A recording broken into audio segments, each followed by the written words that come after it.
They say the best revenge is massive success. But Clara Vance knew better. Real revenge is watching the person who destroyed you beg for help, completely unaware that the hand they're kissing is the same one they once slapped away. Julian Thorne thought he was the king of New York's elite, walking into the Obsidian Gala to save his crumbling empire. He thought his ex-wife was nothing more than a ghost from his poor past. He was wrong. Tonight, he wasn't just walking into a party. He was walking into a trap 5 years in the making, and by the time the champagne stops flowing, his life will never be the same. Stick around. You won't believe the twist at the end. The invitation arrived on a Tuesday, heavy and ominous, printed on matte black cardstock with gold leaf lettering that felt cold to the touch. It sat on the mahogany desk of Julian Thorne, CEO of Thorne Dynamics, like a judge's gavel waiting to drop. The Vanguard Group cordially invites you to the Obsidian Gala. Venue, the Plaza Hotel, Grand Ballroom. Purpose, strategic investment and partnership reveal. Julian ran a manicured hand through his salt and pepper hair, leaning back in his Herman Miller leather chair. The view from the 45th floor of his Manhattan office offered a panoramic look at a city he felt was slowly slipping through his fingers. To the outside world, Julian Thorne was a visionary, a tech mogul who had revolutionized logistics software. But inside these glass walls, the air was thin. Thorne Dynamics was bleeding money. His last 3 ventures had failed, and the board of directors was circling like sharks, smelling blood in the water. "Is this confirmed?" Julian barked, not looking up at his assistant, a nervous young man named Peter. "Yes, Mr. Thorne," Peter stammered, clutching a tablet. "The Vanguard Group is real. They've been acquiring distressed assets all over Europe. Rumor is, their CEO is in New York looking for a singular flagship investment. If they back us, the stock price will triple overnight." Julian smirked, the arrogance returning to his face. "Of course they want to invest. I'm Julian Thorne. I built this city's infrastructure." He stood up, buttoning his bespoke Italian suit jacket. He needed this. He needed the Vanguard Group to inject $50 million into his company, or by next quarter he'd be insolvent. But he pushed that thought down. He was a winner.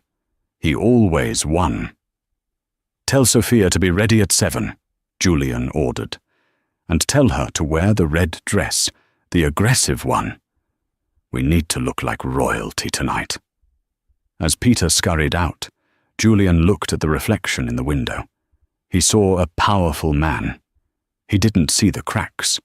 His mind briefly drifted to 5 years ago, to a small, cramped apartment in Queens, and a woman named Clara Vance, his ex-wife.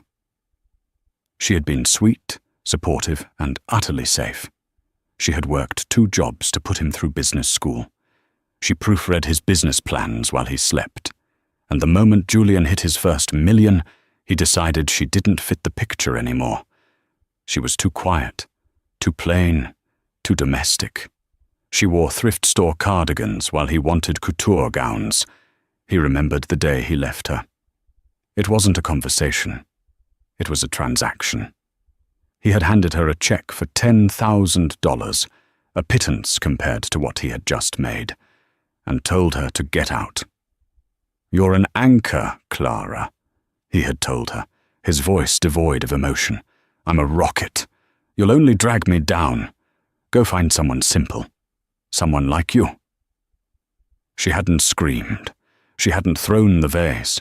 She had just looked at him with eyes that were terrifyingly empty, taken the check, torn it into confetti, and walked out the door with a single suitcase. He hadn't seen or heard from her since. She was probably working as a librarian or a waitress somewhere in the Midwest, living the mediocre life she was destined for. Julian chuckled, shaking his head. Why was he thinking of her now? She was dust in his rearview mirror. Tonight was about the future. Tonight was about the Vanguard Group. Across town, in a penthouse suite at the Pierre Hotel that cost more per night than Julian's first house, a woman stood before a floor-to-length mirror. "The hem is perfect, madame," the tailor said, his mouth full of pins, kneeling at her feet. Clara Vance didn't look like a librarian. She looked like a weapon forged in fire. She wore a gown of midnight blue velvet that hugged her figure like a second skin, cascading down into a train that shimmered like the night sky.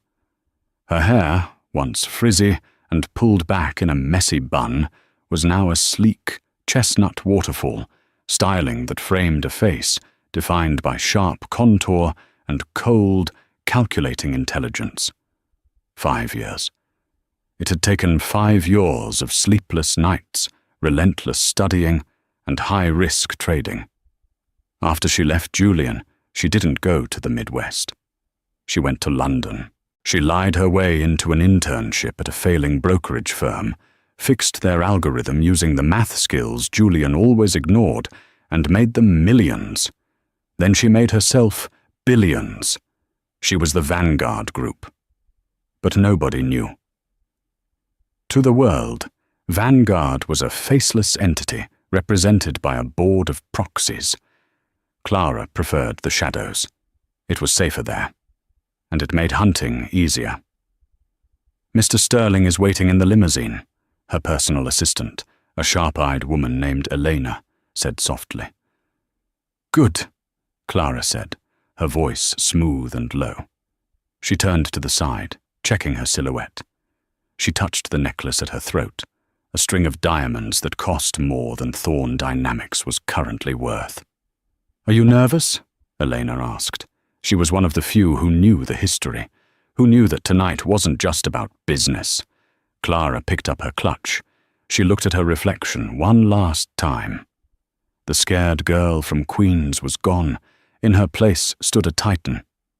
"Nervous?" Clara smiled, but the smile didn't reach her eyes. It was a shark's smile. "No, Elena, I'm not nervous. I'm hungry." "Mr. Thorne is on the guest list," Elena confirmed. He RSVP'd within 3 minutes of receiving the invite. "He's desperate," Clara said, walking toward the private elevator. "Desperate men make mistakes, and tonight I'm going to let him make the biggest mistake of his life." The grand ballroom of the Plaza Hotel had been transformed into a realm of obsidian and gold.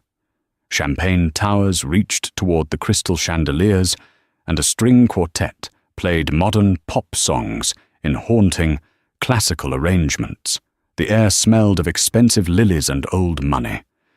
Julian Thorne swept into the room with Sophia Miller on his arm. Sophia was everything Clara wasn't: blonde, bubbly, and obsessed with status. She wore the red dress, cut low enough to scandalize, but high enough to intrigue. "Julian, look," Sophia whispered, clutching his bicep. "That's Marcus Sterling over there, the face of Vanguard." Julian's eyes darted across the room. Marcus Sterling was a tall, imposing British man in a tuxedo, surrounded by a flock of sycophants trying to get a word in. Sterling was the gatekeeper. If Julian could charm Sterling, he could save his company. "Relax, Sophia," Julian said, smoothing his lapel. "Let him breathe. We don't chase. We attract." They grabbed 2 flutes of champagne and began to circulate. Julian was in his element.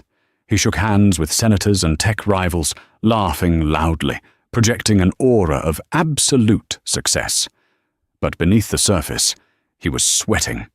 He checked his phone surreptitiously. Another email from his CFO. "Payroll is due on Friday. We are short." He shoved the phone back into his pocket. He had to close this deal tonight. "Julian." The voice was familiar, but the tone was wrong. It was too refined, too cultured. Julian turned around, expecting a client. He froze.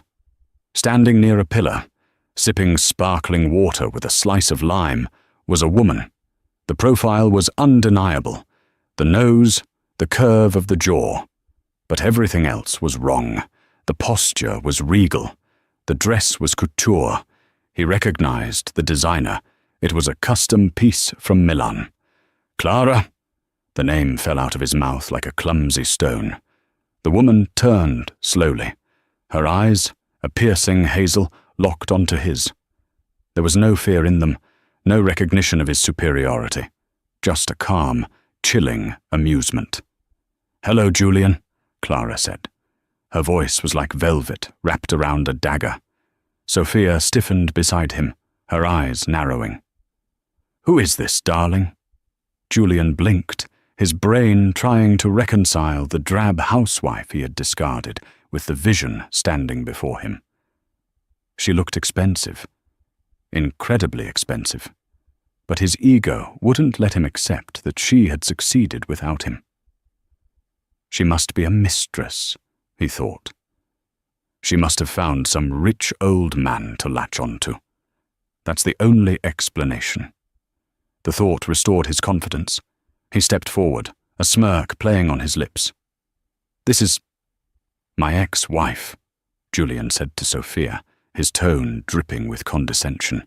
He looked Clara up and down, making a show of inspecting her. "Clara, I'm surprised. I didn't know the catering staff was allowed to mingle with the guests." Sophia giggled, a cruel, high-pitched sound. "Oh, stop it, Julian. Maybe she's the coat check girl?" Clara didn't flinch. She didn't even blink. She took a slow sip of her water. "And I see you're still wearing the same insecurity you had 5 years ago, Julian. Though I admit the suit is better tailored." Julian's jaw tightened. "Careful, Clara. You're out of your depth here. This is a gathering for the elite, captains of industry. Not whatever you are now." He gestured vaguely at her. "Who brought you? Or did you sneak in to ask for alimony? Because the statute of limitations on your pity money ran out years ago." "I don't need your money, Julian," Clara said softly. "Then what are you doing here?" He stepped closer, invading her personal space. "Look around you. These people move economies. You used to cry when you couldn't balance a checkbook. Go home, Clara, before you embarrass yourself." "I'm here for business," she said simply. Julian laughed. It was a loud, barking laugh that drew the attention of nearby guests. "Business? What are you selling?" "Tupperware. Homemade candles." Sophia chimed in, placing a possessive hand on Julian's chest. "Honey, don't be mean. Maybe she's here to find a husband. I hear the janitor is single." Clara's gaze shifted to Sophia. She didn't look angry. She looked pitiful. "You must be, Sophia." Julian always did like things that were shiny and hollow. It makes him feel deep by comparison. Sophia gasped, her face flushing red. "How dare you! Listen to me!" Julian hissed, his voice dropping to a menacing whisper. "I don't know who let you in, or which old man you're sleeping with to get a wristband, but stay away from me. I'm here to meet with the Vanguard Group. I'm about to close the biggest deal of the decade. I don't need my dusty past clinging to my suit." Clara raised an eyebrow. A small, enigmatic smile touched her lips. "The Vanguard Group? You really think they're interested in Thorn Dynamics? I read their quarterly report. They invest in innovation, Julian, not stagnation." "You don't know anything about high finance," Julian snapped, his composure cracking. "Get out of my sight." "As you wish," Clara said. She set her glass down on a passing waiter's tray. "Enjoy the party, Julian. I have a feeling it's going to be a night you'll remember forever." She turned and walked away, the train of her dress gliding over the floor like liquid shadow. Julian watched her go, a strange knot forming in his stomach. She walked with the confidence of someone who owned the building. "What a witch," Sophia muttered, adjusting her dress. "She's clearly jealous. Did you see her dress? Probably a knockoff." Yeah, Julian said, loosening his tie slightly. Jealous. That's all it is. But he couldn't shake the feeling that he had just missed something vital. He shook it off. He spotted Marcus Sterling moving toward the VIP section. Come on, Julian said, grabbing Sophia's hand a little too hard. It's showtime. He marched toward Marcus Sterling, ready to charm the man who held his fate in his hands. He had no idea that the man he was about to impress was merely a puppet, and the puppeteer had just walked away from him with a smile on her face. Julian Thorne approached the VIP cordon with the determination of a general marching into enemy territory. The velvet rope was guarded by security personnel, who looked like they were carved from granite. Inside the exclusive circle, Marcus Sterling was holding court, a glass of aged scotch in his hand, laughing at a joke made by Senator Tom Holloway. Mr. Thorne, the security guard said, blocking Julian's path with a massive arm. Name? Julian Thorne, CEO of Thorne Dynamics, Julian said, his voice tight. Mr. Sterling is expecting me. The guard checked a digital tablet. He frowned, scrolling slowly. The seconds stretched out, agonizingly long. Sophia shifted uncomfortably beside Julian, sensing the eyes of onlookers. I don't see a scheduled meeting, sir, the guard said impassively. Check again, Julian snapped, loud enough for heads to turn. I am a priority guest. Inside the circle, Marcus Sterling paused mid-laugh. He turned, his eyes locking onto the commotion. He said something to the senator, excused himself, and walked over to the rope. Is there a problem? Sterling asked. His British accent was clipped, polished, and utterly unreadable. Mr. Sterling, Julian said, instantly switching to his charm offensive. He flashed his trademark smile, though beads of sweat were collecting at his hairline. Julian Thorne. We exchanged emails regarding the logistics merger. I believe my assistant sent over the prospectus. Sterling looked at him, a flicker of recognition, or perhaps amusement, crossing his face. Ah, Mr. Thorne. Yes, the man who claims he can automate the entire eastern seaboard's shipping routes within 18 months. It's not a claim, Marcus. May I call you Marcus? It's a guarantee, Julian said, leaning in. But I need a partner with vision. Someone who isn't afraid of disrupting the status quo. Sterling studied him for a moment. The Vanguard Group is certainly interested in disruption. Let him in. The guard stepped aside. Julian pulled Sophia through, feeling a rush of triumph. He was in. He was halfway there. This is my partner, Sophia, Julian said. Sterling nodded at her briefly, dismissing her presence entirely, which made Sophia pout. Mr. Thorne, I'll be frank. Your company's financials are turbulent. Our analysts suggest you're hemorrhaging cash on the R&D side. Julian laughed, a practiced sound of dismissal. R&D is expensive, Marcus. That's the price of innovation. But the Project Ether prototype is ready to launch. Once it does, we capture 40% of the market. We're talking billions. I just need the bridge capital to get to the launch date. Project Ether, Sterling repeated, rolling the name around like wine. A lovely name, but does it work? Flawlessly, Julian lied. The prototype had failed its stress test 3 days ago. The software was buggy, and the hardware was overheating. But Julian knew that if he got the money, he could hire the engineers to fix it. He just needed the check. I see, Sterling said. Well, Mr. Thorne, you're in luck. The chairman is looking for a high-risk, high-reward venture to cap off the fiscal year. But I must warn you, the chairman is not easily impressed. I've handled tough boards before, Julian scoffed. Who is he? Some old oil tycoon? A tech dinosaur from Silicon Valley? Sterling smiled, a thin, sharp expression.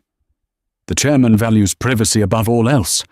They prefer to observe from the shadows before making a move. But rest assured, if you are chosen, You will meet them tonight." "I'm ready," Julian said, puffing out his chest. "Good," Sterling said. He checked his watch, a Patek Philippe that cost more than Julian's car.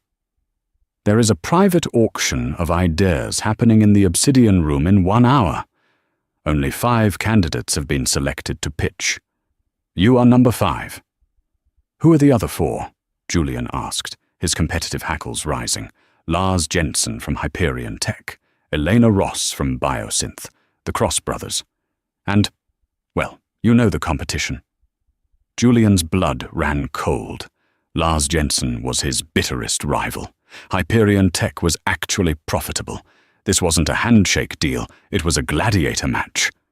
"I'll crush them," Julian muttered. "We shall see," Sterling said.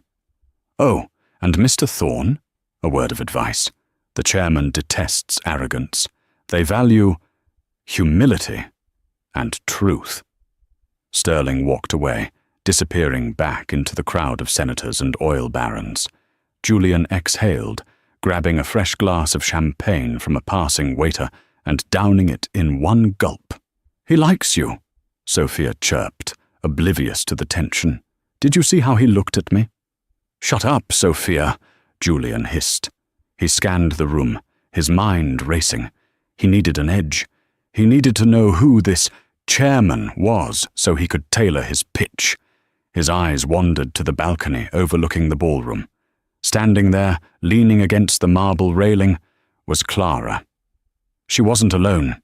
She was speaking with Preston Calloway, the real estate mogul who owned half of Manhattan. Calloway was known for being rude, abrasive, and impossible to talk to. Yet, he was listening to Clara with rapt attention. He laughed at something she said, a genuine, hearty laugh, and patted her on the shoulder affectionately. Julian frowned. How does she know Calloway? "Probably a nanny for his kids," Julian muttered to himself, trying to rationalize the impossible sight. Or maybe she's catering his private parties. But then, Calloway did something that shattered Julian's theory. He took Clara's hand, kissed it respectfully, and bowed slightly before walking away. It was a gesture of deference, not patronage. Clara turned, and from across the vast ballroom, her eyes found Julian's. She raised her glass in a silent toast. Julian felt a shiver crawl down his spine. Why is she here? Why is she everywhere? "She's trying to psych me out," Julian whispered. "She knew I'd be here. She's staging this. She probably paid Calloway to talk to her. That's it. It's all a pathetic act to make me jealous." He turned his back on her. He couldn't let his ex-wife's delusions distract him. He had a pitch to win. The Obsidian Room was a stark contrast to the gold and crystal opulence of the ballroom. It was a modern, soundproofed conference sanctuary located on the penthouse floor. The walls were lined with dark acoustic panels, and the center of the room was dominated by a massive, circular table made of black glass. Julian sat in one of the leather chairs, his fingers tapping a nervous rhythm on the table. To his left sat Lars Jensen, a younger, fitter version of a tech bro, wearing a hoodie under his blazer. To his right were the Cross Brothers, looking like synchronized undertakers. They had been waiting for 20 minutes. "Where is this chairman?" Lars asked, spinning a pen. "I've got a flight to Tokyo at midnight. I don't have time for games." "If you leave, you forfeit," Julian said coldly. "One less rat in the race." Lars smirked. "Heard about your Q3 earnings, Julian. Or should I say, your Q3 losses. Thorne Dynamics is trading at junk bond status. Why are you even here? Looking for a handout?" "I'm here because I have vision, Lars. You just have code." Before the argument could escalate, the double doors opened. Marcus Sterling entered, followed by 2 assistants carrying thick binders. The room fell silent. "Gentlemen, Ms. Ross," Sterling said, nodding to the biotech CEO. "Thank you for your patience. The chairman has reviewed your preliminary files. We are skipping the presentations." Skipping them? Elena Ross asked, confused. But I prepared a deck. The chairman does not care about your slides, Sterling interrupted. The chairman cares about your liability. This investment is not just about money, it is about character. We are looking for a partner who can handle absolute power without crumbling. Sterling placed a single binder in front of each candidate. Inside these folders are the dossiers we have compiled on you. Your financial history, your legal battles, your personal debts, and your secrets. Julian felt the blood drain from his face. Secrets? Did they know about the offshore accounts in the Caymans? Did they know he had falsified the safety reports for his logistics drones? The chairman has a simple question for each of you, Sterling said. One question. Answer truthfully, and you move to the final round. Lie, and security will escort you out. Sterling turned to Lars Jensen. Mr. Jensen, you claim your algorithm is proprietary, but our intelligence suggests you stole the core code from a PhD student in Zurich who later committed suicide. Is this true? The room went deathly silent. Lars went pale. He opened his mouth, closed it, and then glared at Sterling. That was settled out of court. It's sealed. Is it true? Sterling pressed. Technically, yes, Lars whispered. But I improved it. Thank you for your honesty, Sterling said. You may stay. He turned to the Cross brothers. You two are currently under investigation by the SEC for insider trading regarding the Cobalt merger. True or false? False, one brother shouted. That's slander. Sterling sighed and tapped a button on the remote in his hand. A screen on the wall flickered to life, playing a grainy video of the brothers discussing the exact illegal trade in a restaurant. Please leave, Sterling said. The Cross brothers were escorted out, cursing and threatening lawsuits. Now it was just Julian, Lars, and Eleanor. Sterling turned to Julian. Julian held his breath. He prepared himself for a question about his finances or the faulty drones. Mr. Thorne, Sterling said, his voice softer. Your company was built on the initial seed capital provided by a silent investor 5 years ago. A sum of $10,000 that kept you afloat when the banks turned you away. Who was that investor? Julian blinked. He was expecting an attack on his business, not his history. He racked his brain. $10,000? That was peanuts. That was Clara. It was the money Clara had inherited from her grandmother. She had given it to him to pay for the servers for his first startup. He had promised to pay her back with interest. He never did. He had forgotten about it entirely. But he couldn't say that. He couldn't admit he took money from his pathetic ex-wife. It didn't fit the narrative of the self-made billionaire. It was personal savings, Julian lied, his voice steady. I bootstrapped this company myself. I worked 3 jobs, no handouts. Sterling stared at him. The silence stretched for 10 seconds. Are you certain, Mr. Thorne? Credit records indicate a transfer from a joint account. My money, Julian insisted, doubling down. It was my money in a joint account. My ex-wife, she didn't contribute a dime. She didn't understand the vision. She was a liability. Sterling's expression hardened. He closed the folder in front of him. Interesting, Sterling said. Very interesting. Did I pass? Julian asked, forcing a smile. That depends, Sterling said, on the chairman's interpretation of liability. Where is the chairman? Julian demanded, his patience fraying. I'm tired of talking to the messenger. I want to talk to the person writing the check. Open the door, Sterling said to the guards. The doors at the far end of the room, which had remained closed until now, slowly swung open.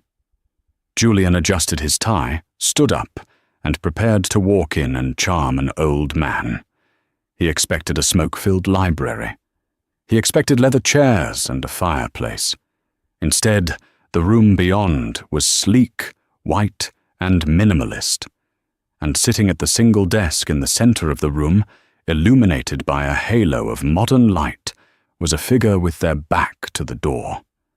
The chair swiveled slowly. Julian's knees almost buckled. It wasn't an old man. It was Clara Vance. She was still wearing the midnight blue gown, but she had put on a pair of reading glasses, the same cheap ones she used to wear when she proofread his business plans in their tiny apartment. She held a fountain pen in her hand. "Hello, Julian," she said, her voice amplified by the room's acoustics. "Please come in. We have a lot to discuss regarding your self-made empire." Julian stood frozen in the doorway, his brain misfiring. "No," he whispered. "No, this is a joke. Sterling, who is this? Why is she sitting there?" Sterling stepped up beside Julian, his voice dropping to a reverent whisper. "Mr. Thorne, I would like to introduce you to the founder and majority shareholder of the Vanguard Group, Ms. Clara Vance." She's a nobody," Julian shouted, the panic finally taking over. "She's a housewife. She's a fraud." Clara didn't shout. She simply tapped a key on her laptop. The screen behind her lit up. It displayed a live feed of the stock market, specifically the stock ticker for Thorne Dynamics. "Currently," Clara said, her voice cool and professional, "Vanguard owns 4% of your outstanding shares, but as of this morning, we purchased the debt you owe to Silicon Valley Bank, which means, Julian, I own your loans, I own your debt, and unless you can convince me otherwise in the next 10 minutes, I'm going to call those loans in." She took off her glasses and looked at him with eyes that held 5 years of receipts. "Sit down, Julian. Let's talk about who the real anchor is." The silence in the white room was heavier than the debt Julian Thorne was carrying. He stared at Clara, his mind frantically trying to rearrange the pieces of reality into a picture where he was still the winner. "You," Julian breathed, a nervous laugh bubbling up in his throat. "You own Vanguard. That's impossible. You're you." "I am," Clara agreed, leaning back in her ergonomic chair. "And you are you, which is precisely the problem, Julian. Please, sit. My neck hurts looking up at you, and frankly, you look like you're about to faint." Julian collapsed into the chair opposite her. It was lower than hers, a psychological trick he used in his own office, now used against him. He loosened his tie, the silk feeling like a noose. "How?" he demanded, his voice cracking. "You left with nothing. 10 grand. That's it. How do you go from a queen's apartment to this?" He gestured around the room, at the sleek monitors and the view of the Manhattan skyline. "I invested," Clara said simply. "Not in stocks, initially. In leverage. You see, Julian, when I lived with you, I spent every night fixing your sloppy coding. I spent every weekend analyzing market trends while you were out networking at bars. I knew the logistics sector better than you did. I knew the bottlenecks. So I bet against the companies I knew would fail, including eventually yours." "You bet against me?" Julian's eyes widened. "You shorted my company?" "I hedged my risk," Clara corrected. "I knew Thorne Dynamics was a house of cards built on your charisma and cheap debt. I knew that eventually the interest rates would rise and your lack of a working product would catch up to you.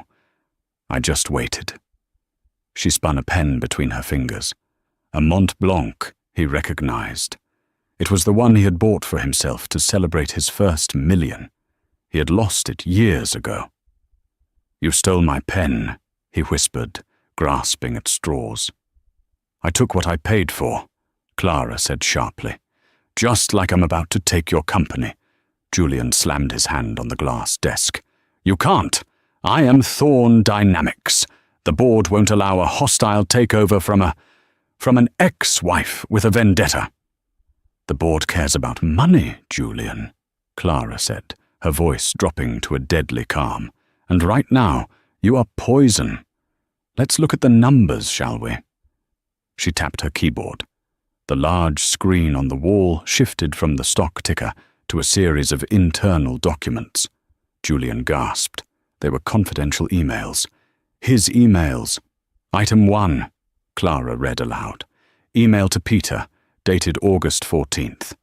Falsify the drone battery life reports. If the investors know they only fly for 20 minutes, we're dead. Make it say 4 hours. "That's fraud, Julian." That was a hypothetical exercise," Julian stammered, sweat pouring down his face. "Item 2, Clara continued, ignoring him.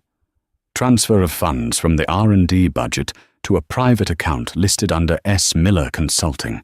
That's Sophia, isn't it? You're draining company capital to pay for your girlfriend's wardrobe, while your engineers haven't had a raise in 2 years. Julian went pale. "How do you have these?" "Vanguard does its due diligence," Clara said. "We don't buy companies. We buy the truth. And the truth is, you are a fraud, Julian. You didn't build this city's infrastructure.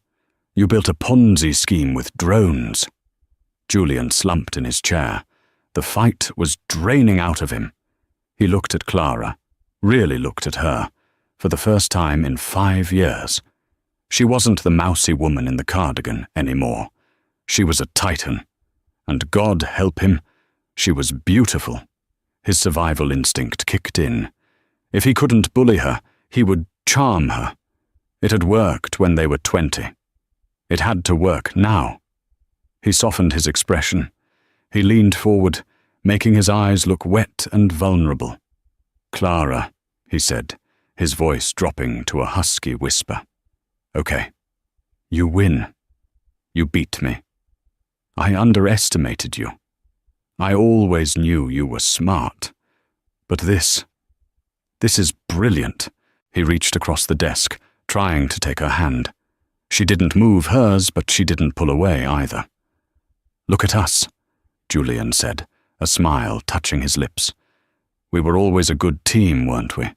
You with the brains, me with the face. We could do it again. Forget the takeover. Come back, join the board. Hell, be the co-CEO. We can run this city together, just like we promised when we were kids." Clara stared at his hand, then up at his face. "You think this is a romance novel, Julian?" "I think we still have a connection," Julian pressed, his confidence returning. "I see the way you look at me. You didn't bring me here to destroy me. You brought me here because you miss me. You want me back." Clara laughed. It wasn't a cruel laugh. It was a genuinely amused, bell-like sound that echoed off the cold walls. "Julian," she said, wiping a tear of mirth from her eye, "I brought you here because I wanted to see if you had changed, even a fraction. I wanted to see if 5 years of failure had taught you humility. But here you are, trying to manipulate me with the same cheap charm you used to get me to do your homework." She stood up, her height seemingly doubling in the small room. "I don't want you back. I don't want your company because I believe in you. I want it because the tech that I wrote the initial code for, is valuable, and you are in the way of it flourishing." "You can't fire me," Julian snarled, the charm evaporating instantly. "I am the face of the brand." "The brand is toxic," Clara shot back. "Here is the deal, Julian. This is the only lifeline you get." She slid a single sheet of paper across the desk.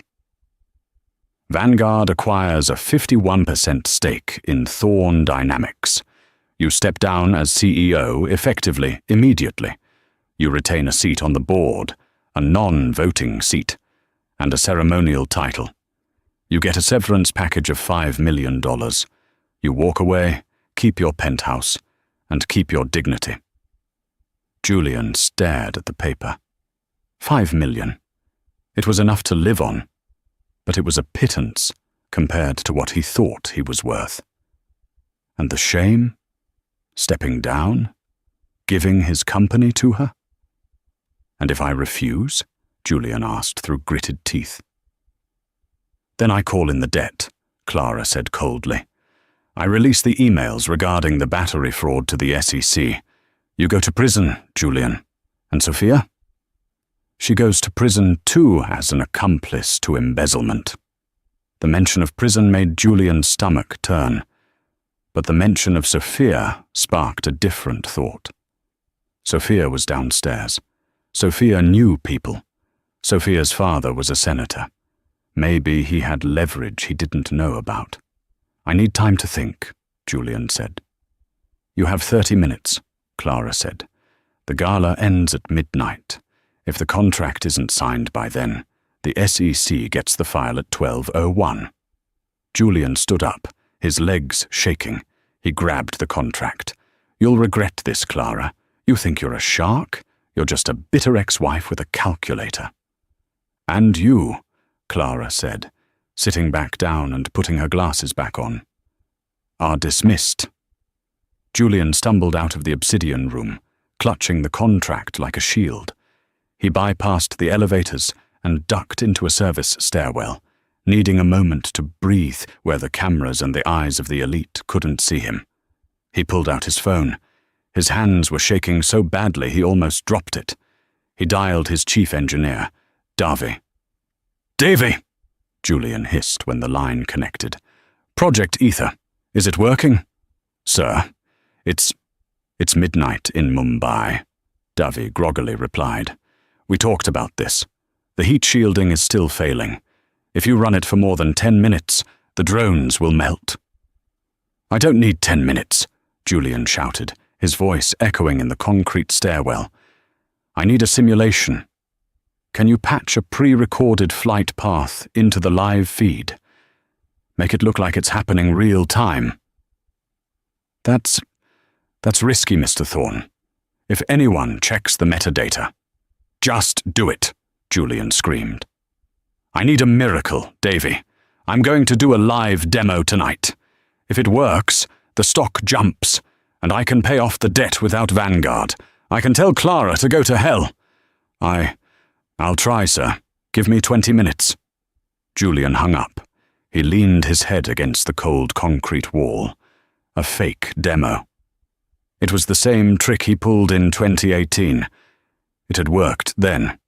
It had to work now. If he could prove the tech was viable, other investors, Clara's rivals, would jump in. He could start a bidding war.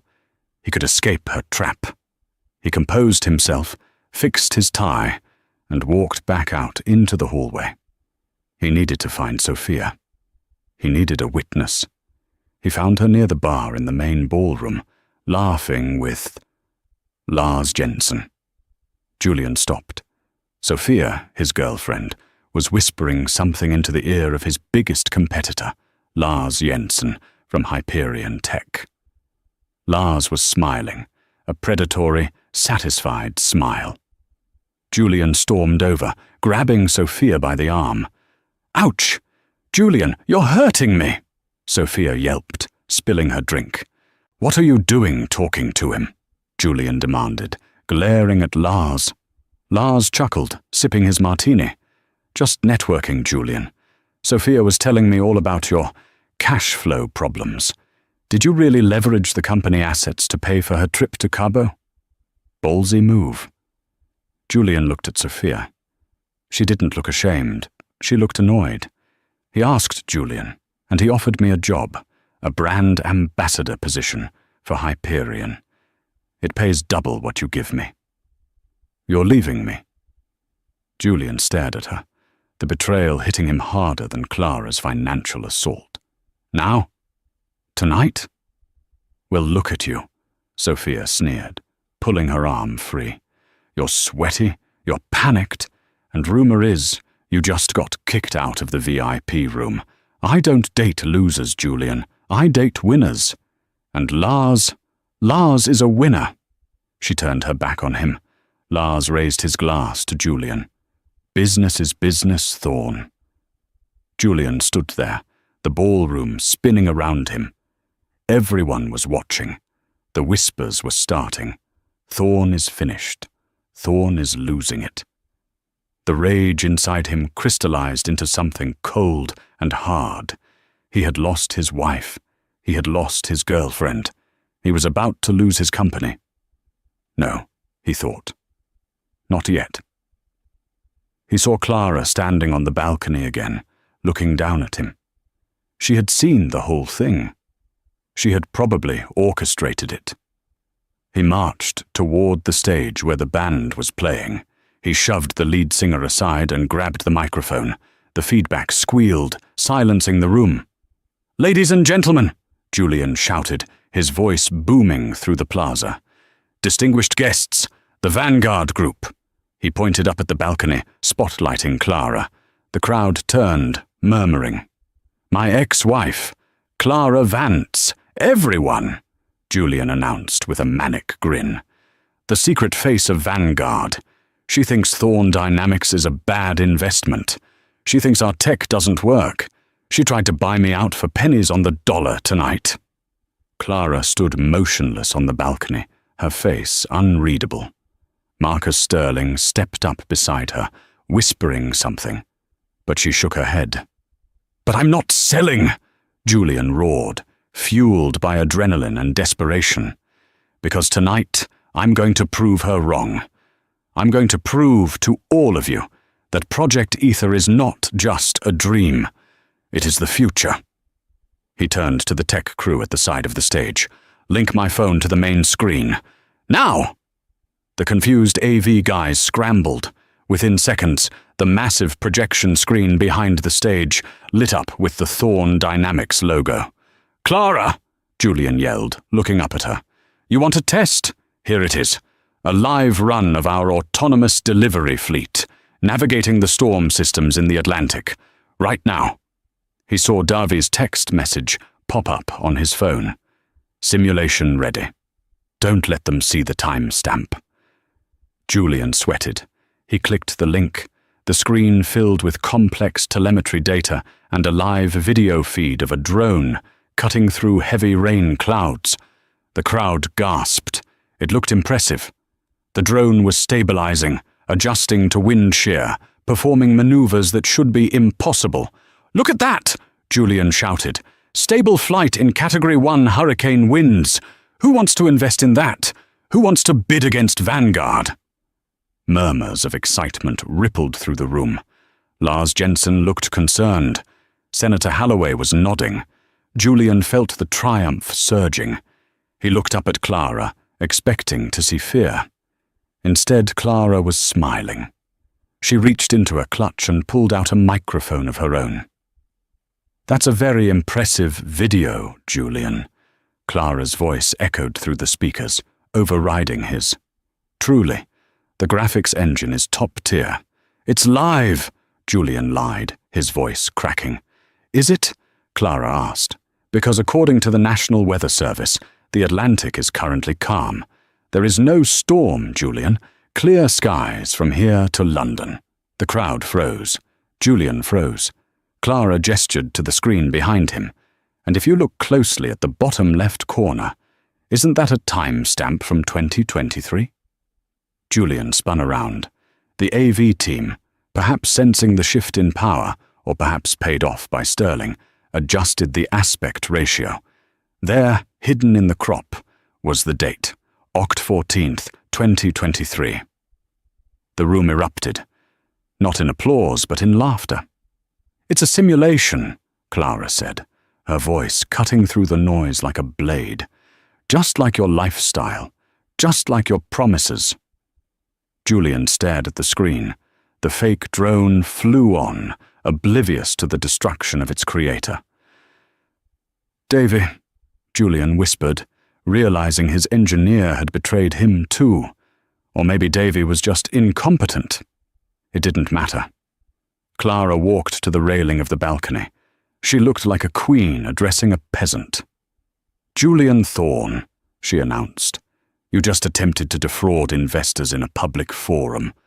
That is a felony, and since I hold your debt, I am invoking the default clause. Effective immediately, Thorn Dynamics is under the receivership of the Vanguard Group." She looked at the security guards, the same ones who had blocked Julian earlier. "Please escort Mr. Thorn off the premises. He is trespassing at my party." Julian dropped the microphone. It hit the floor with a dull thud. 2 massive guards grabbed him by the arms.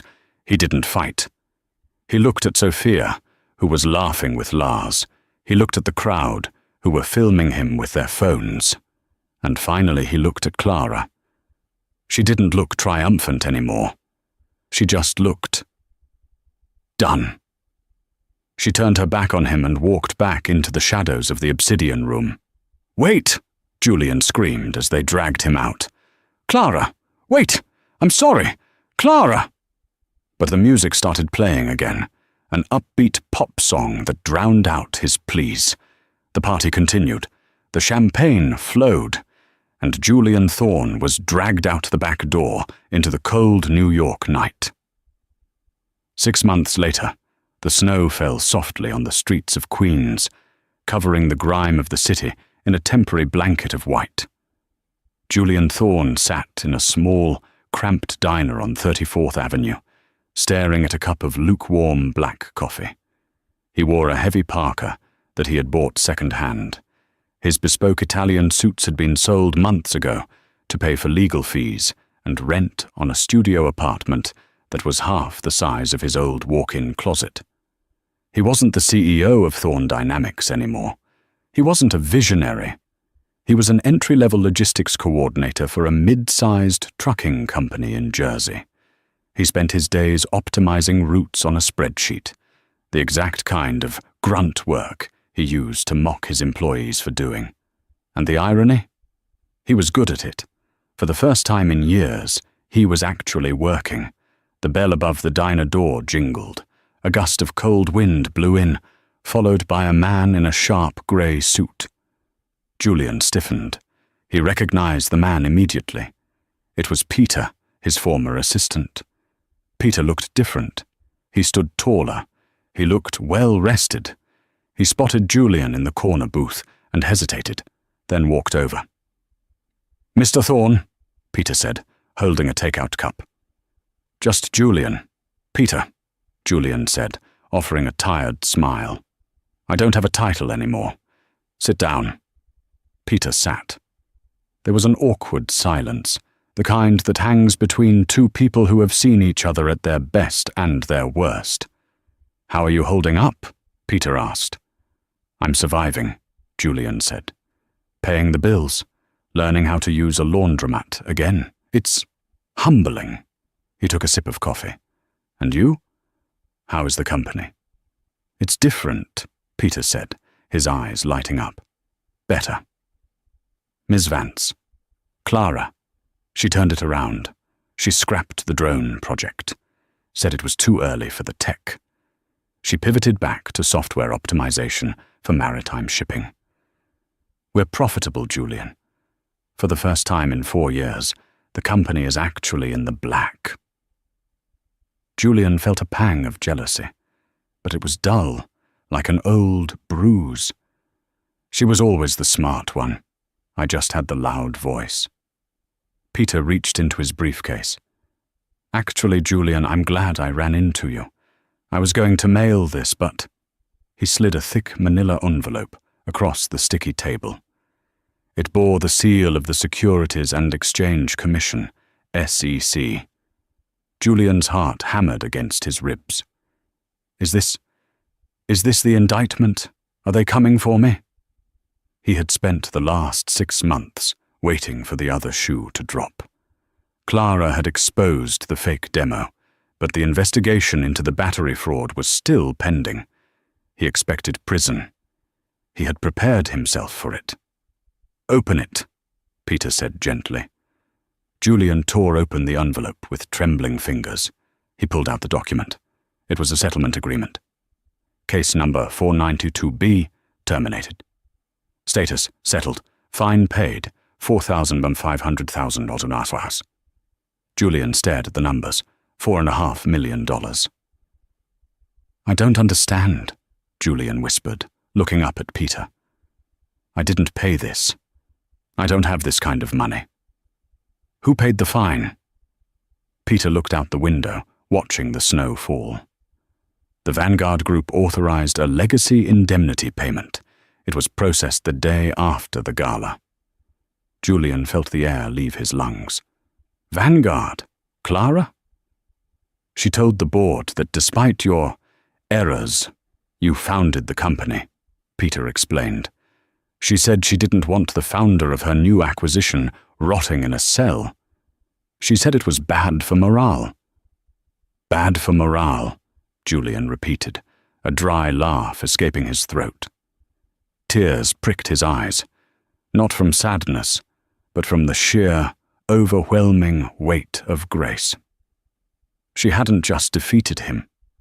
She hadn't just taken his company. She had saved his life. He had mocked her. He had called her a liability. He had humiliated her when he left her. And when she finally had the power to crush him into dust, to send him to prison for a decade, she wrote a check and set him free. She wanted you to have this too, Peter said, sliding a small, familiar object across the table. It was the Mont Blanc pen, the one Julian had accused her of stealing. She said she doesn't need it anymore, Peter said, standing up. She said she writes her own story now. Peter buttoned his coat. Good luck, Julian, really. He walked out into the snow, leaving Julian alone in the booth. Julian picked up the pen. It felt heavy in his hand, weighted with history. He looked at the settlement paper. He looked at his reflection in the dark window. He looked older, tired, but for the first time in a long time, he looked real. He paid for his coffee, leaving a generous tip for the waitress who looked a little like Clara used to, tired, hard-working, invisible to the world. He walked out of the diner and down the block to the subway station. As he waited for the train, he saw a billboard across the tracks. It was an advertisement for Vance Logistics, formerly Thorne Dynamics. The slogan read, "The future is honest." Julian smiled, a genuine, sad, grateful smile. He pulled out his phone. He still had her number saved, though he had never dared to call it. He typed a message. Thank you, for the lesson, and for the life. He stared at the send button. Then, he deleted the message. She knew. She didn't need to hear it from him. His silence was the only apology she would believe. He put the phone away, stepped onto the train, and disappeared into the crowd of commuters. Just another face in the city, starting over from scratch. But across town, in the penthouse office of the Vanguard Group, a phone buzzed on a glass desk. Clara didn't check it. She was standing by the window, looking out at the empire of lights below. She took a sip of sparkling water. She was alone, but she wasn't lonely. She had climbed the mountain. She had slain the dragon, and most importantly, she had let the dragon live, proving that she was not just powerful, but good.